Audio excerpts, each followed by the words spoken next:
All right, so one of the first things you're gonna do as far as getting your hips and your low back open, you're just gonna grab a regular med ball. It doesn't have to be heavy. It's just something that what you're gonna do is you're gonna grab this and you're gonna squeeze it as absolutely hard as you can. And as I'm squeezing, I'm pulling my lats down and I'm gonna sink into a squat and then I'm gonna pull on this ball again.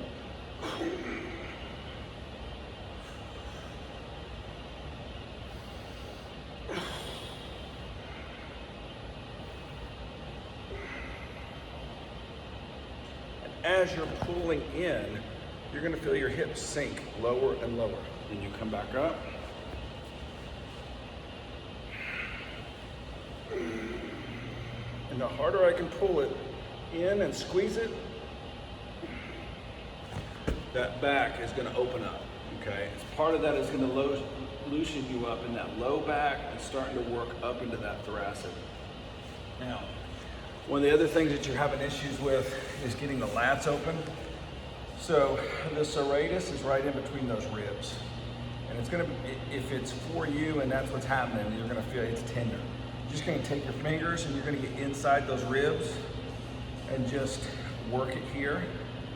And what happens is that serratus is here and it locks that lat forward. So you're not gonna be able to get it open. So starting out, until we figure out exactly everything, you're gonna start out and just start through that rib and get up to where my finger is pushing up underneath that lat.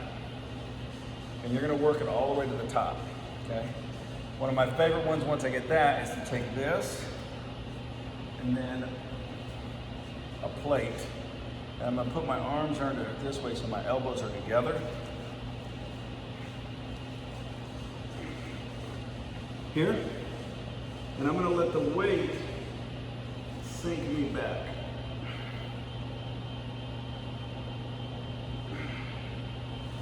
And as I move my arms back and forth with the elbows, I'm gonna open up that thoracic.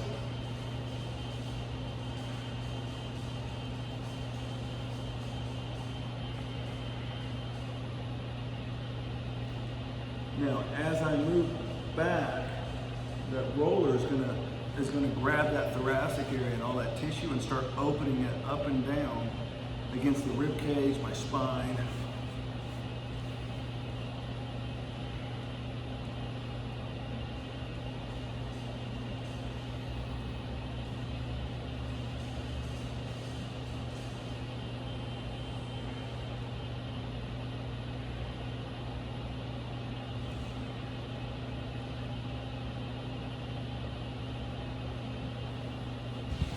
I don't want to get much lower than mid-back because now I start putting a little bit too much pressure on that lumbar or low back.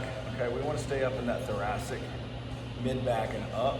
But that right there will really start to open you mid-back and up. And then retest it. I'll get some lacrosse ball stuff and I just got to get a lacrosse ball. Everybody's about to show up, but that'll start you out there to get that open. The other side of it too is we really got to get the front side open up as well, because as we sit here all day, the arms are always bent. That long head of the bicep curls up and it attaches into here and it pulls us forward, okay? So your lumbar is always being pulled forward and it's just like a muscle that is just being used too much because it's trying to pull back, and it finally just can't pull back all the time, it's tired. So a great stretch is called a scorpion. I'm gonna take my thumb up high here. Can you see? Okay. Basically, I'm gonna be laying on the ground. This is on the ground here. I don't wanna be down into here. Thumb above my shoulder, and then I'm gonna take this hand, I'm gonna push against the ground, and I'm gonna push myself up. And open that bicep. As I take this foot back, I'm gonna be opening up the low back too. Both sides, the biggest thing I can tell you is if we can get this and this open, we're gonna relieve stress on the back side of that back, and it'll start to give you some stretch. It'll give you relief, and then we can start strengthening it. No matter how many exercises you do on the back, if this is too tight, this is gonna always be stronger than the back. So we've got to open this up so that then we can get that release and start strengthening the back.